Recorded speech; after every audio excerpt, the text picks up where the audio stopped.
Hey there!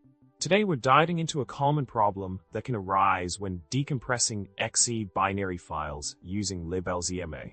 The issue at hand involves encountering a compressed data is truncated or corrupted error, specifically related to the LZMA_BUF error. It seems like the decompressor function you provided is running into some trouble during the decompression process, which is producing this error message. Let's dig into the solution to tackle this problem head-on. The solution lies in properly handling the return values from the LZMA functions within the decompressor.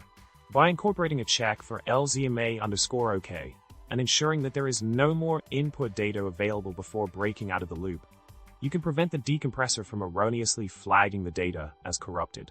Additionally, if the decoder encounters a LZMA_BUF error and is unable to make progress, it's crucial to appropriately handle this scenario by halting the process and throwing an error. By following this guidance, you can address the issue of truncated or corrupted compressed data effectively. Remember, understanding and implementing these specific steps is key to achieving successful decompression results. In summary, navigating the intricacies of decompressing exe binary files with LibLZMA can be a bit tricky, but by incorporating the recommended solution steps, you can overcome the challenge of handling LZMA_BUF error and ensures smooth decompression processes. I hope this insight proves helpful in your coding journey. Remember to subscribe, like, and drop a comment below. Stay curious and keep coding with confidence.